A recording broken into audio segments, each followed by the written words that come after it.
শ্রীলঙ্কার বিপক্ষে ৩ ম্যাচের টি-20 সিরিজের প্রথম ম্যাচে সূর্যকুমার যাদবের দুর্দান্ত অধিনায়কত্বে এক সহজ জয় ছিনিয়ে নেয় বিশ্ব চ্যাম্পিয়নরা। টি-20 ক্রিকেট থেকে রোহিত শর্মার ক্যাপ্টেন্সি ছাড়ার পরেই অধিনায়কত্বের দায়িত্ব চলে যায় সূর্যকুমার যাদবের হাতে। এই সিদ্ধান্তটা একটু আশ্চর্যজনকই ছিল বিসিসিআইয়ের তরফ থেকে, কারণ দর্শক আশা করেছিল যে পরবর্তী টি-20 ক্যাপ্টেন হবেন হার্দিক পান্ডিয়া।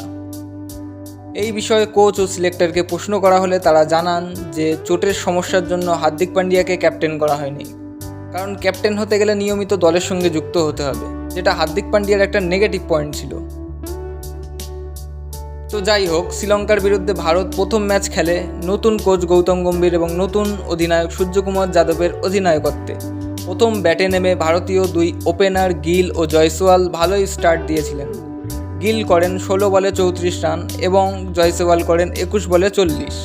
ভারতীয় মিডল অর্ডার ঋষভ পান্ত ও সূর্যকুমার যাদবের দুর্দান্ত ব্যাটিং পারফরমেন্সের দরুন ভারত খুব ভালো একটা পজিশনে ছিল, কিন্তু শেষ দিকে বিগ হিটার হার্দিক পান্ডিয়া ও রিঙ্কু সিংয়ের থেকে তেমন কোনো ভালো পারফরমেন্স না পাওয়ায় টিম ইন্ডিয়া 20 ওভারে 213তেই আটকে যায়, যেটা হয়তো 15 থেকে 20 রান কম টোটাল হয়েছে। এরপর ব্যাটে নেমে শ্রীলঙ্কা ভালোই স্টার্ট করেন দুই ওপেনার কুশল মেন্ডিস এবং পাথুম নিসাঙ্কা। আর্শদীপের বলে ছক্কা হাঁকাতে গিয়ে প্রথম উইকেট পড়ে 84 রানে। 27 বলে 45 রান করে ফেরেন কুশল মেন্ডিস। এরপর আউট হন পাথুম নিসাঙ্কা, করেন 79 রান 48 বলে।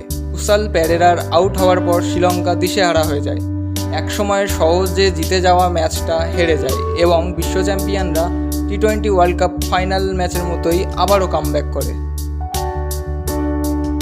আর যেতে যেতে একটাই অনুরোধ করব সমস্ত দর্শকদের, চ্যানেলটা সাবস্ক্রাইব করে দেওয়ার জন্য। ধন্যবাদ।